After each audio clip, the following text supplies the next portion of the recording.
Department of Justice and the Homeland Security is out there shutting websites down. ICE, which I believe is usually connected with controlling immigration, but what they've decided to do now is they've decided to shut down websites that are sharing torrents for movies, for music, for things like that.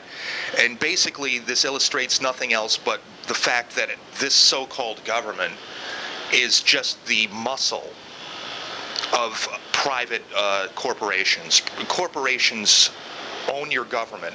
They own your government to such an extent that your so-called freedom to get certain things is limited when it costs somebody else money. Now, a lot of people would say, well, yeah, but that's stealing. It is kind of, but in a way it's also competition. If somebody else is willing to perform the same service for less money than the people who want to get paid to do it, well, you know, that's the way it is. That's the way the cookie crumbles. If you notice, there should have been a law to protect the American people when all the jobs were being moved to China to benefit the nation, but there was no law there to protect the American people, or whatever law that was there before that included tariffs or clauses that certain products should be made in the United States. That was gotten rid of. So there was never any laws to protect the poor people and the working class people. But the multi-millionaires, the multi-billionaires out there, they have a government. They have a government to defend them. And what does the government defend them from? The government defends them so that they can just keep getting money. They want to keep charging everybody for what they do. And if there's somebody else standing right behind them saying, I'll give you that for free, that person's under arrest or their site is shut down. So now the government is seizing a lot of domains and they're shutting down a lot of websites. And the only thing that I take away from all of this is, you know, and I don't blame any one particular official in the government. The government has been divided on this issue as far as how to control these things. But I'd rather just look at the larger picture, and the larger picture is very simple. You have a privately financed government, which means that the government is private. It's here to defend the private property of the wealthiest people. And if they have to charge people fines for what they're doing, what we're going to keep witnessing are people, normal people who don't have any money, sometimes being dragged into court because the provision for them to be sued is also there. So you're going to continue to witness normal people being dragged into court by the government, and some multi-billionaire gets to sue an average person saying, you caused me, $10,000 in damages. Damages meaning you got your music or your movies for free instead of paying me. What we have is a group of people who run this country that every time you do anything, they have a right. You see, this is the mentality. They have a right to get paid. See, if you're getting something for free, you're stealing from a rich man. That's exactly the way it is. If you're a normal person and you get a movie or you get an album or something like that, something you want to listen to, a video game, whatever, if you get anything for free, you're stealing from a rich person. And this person will use the FBI or any other federal arm, the Department of Justice or ICE or Homeland Security. Homeland Security.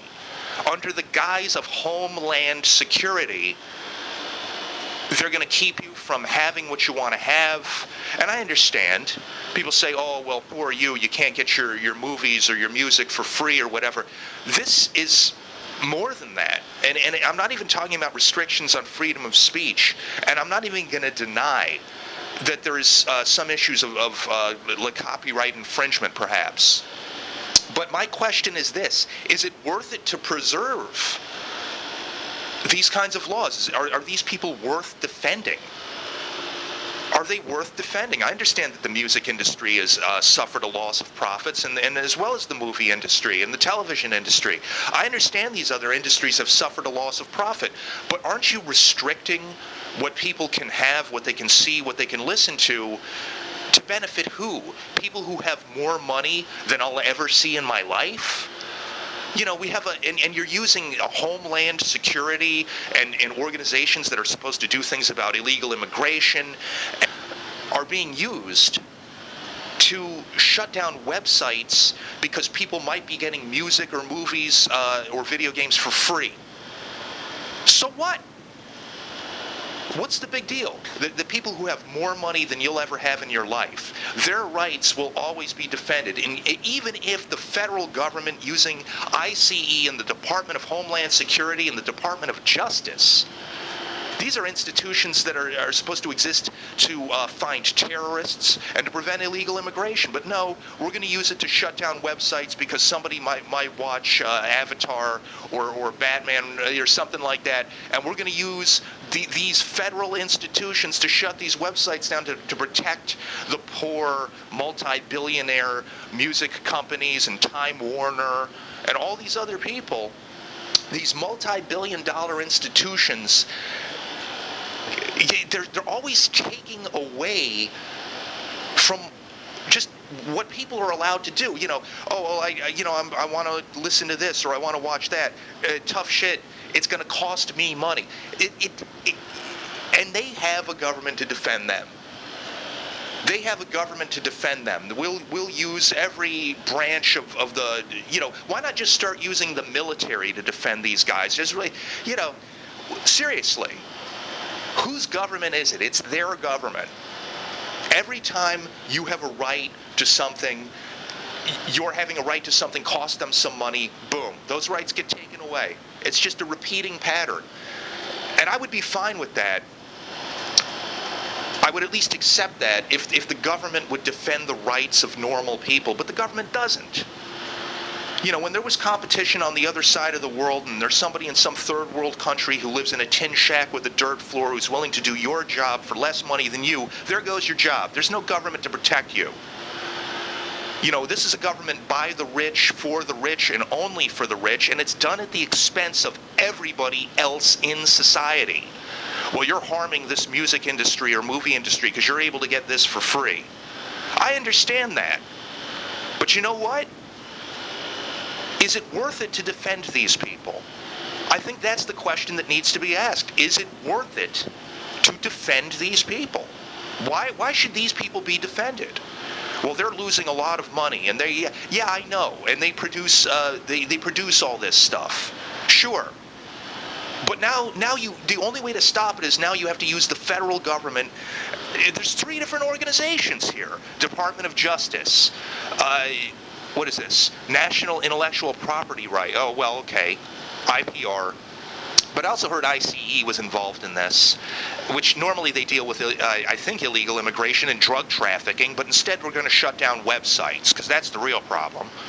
And then we have the Homeland Security, which is supposed to defend against terrorism. And what are they doing? They're running around, some kid wants to download Slipknot. No way. Not unless he's going to pay some multi-millionaire. This is sickening. And I don't know if we're going to end up like China, but I know this. A lot of the restrictions in China are based on the fact that they're communists. They come from a communist background. But the restrictions in America, in the United States, the loss of rights in the United States are based on it costs a rich person money. That's really how the fucking nation conducts itself. Well, we're going to get the Department of Homeland Security on this because, after all, this is costing millionaires money. You will pay. Did you drink a glass of water? Did you breathe? You owe some millionaire some money. Did you sit down in a chair? You owe some millionaire some money. There's people out there who have more money than you'll ever see in your life. Every time you do something, you owe them some money. Did you clip your fingernails? That's costing them some money. You better do it. And that's what they do. Every little thing you do, they want to charge you for everything. And that's the way they want to keep it. If you're getting something for free, fuck you, pay me.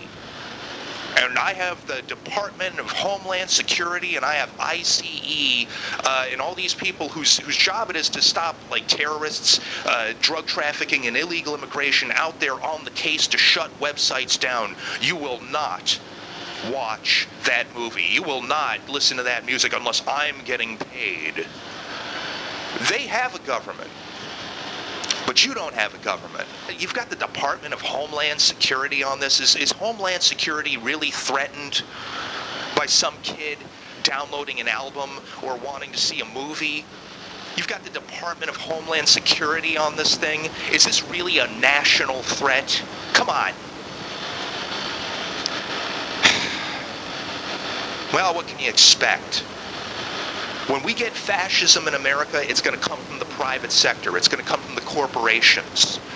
Sure, it'll come from the government too, but the government is nothing but the personal muscle, the personal, privately paid for bodyguards of whoever has the most money. It's not about your rights. It's not about anybody's rights. It's about defending a pile of money that the richest guy in the room has at the expense of everybody else in society. It is about 0.1% of the people getting paid all this money while everybody else has to go without. You will be deprived of something because it costs a rich person money for you not to be charged for that thing that you could otherwise get for free. They think they have a right to get paid, and they don't. You don't have a right to get paid. None of us do. But these people do. Because the government will defend them, up to and including if they have to shut down, if they have to use like the frickin' FBI or something to shut down a bunch of websites. They'll go out there and do it. That's where your fascism is going to come from. It's going to come from the private sector. It's just a repeating pattern. It happens again and again. It happened with the healthcare industries in a lot of ways, and the insurance industries. Now, the media companies are doing that. And what they want to do is they just want to keep charging you for the things you can otherwise get for free. That's everybody. That's sort of a blanket criticism of everybody who's the wealthiest in this society. They're wealthy because they use the government to prevent people from having other choices. They use the government to prevent people from having other choices. And they only believe in competition when they win. If there's somebody else standing behind them who's willing to do their job for less money, then they believe in using the government. The government will intervene on the behalf of whoever has the most money, even if it costs everybody else in the society something. So, and I think what's going on right now just proves that. It proves that point. It's an obvious point. It's just, I don't know how this is going to resolve itself. I don't know if the government's going to end up going too far like they did with the airport searches where they're requiring like children to take all their clothes off. I don't know if they're going to go too far and it's going to cause some sort of backlash and they'll have to back off of this issue. I don't know. But I do know this: when fascism comes to America, it's going to be because of a bunch of multimillionaires having a private government that only defends them, and that you will be charged for everything that you could otherwise get for free. Because the fascism, it just simply exists as a device to protect the profits of those who already have the most, and it's done at the expense of everyone else who doesn't have anything. It is a plutocracy. That's it. Goodbye.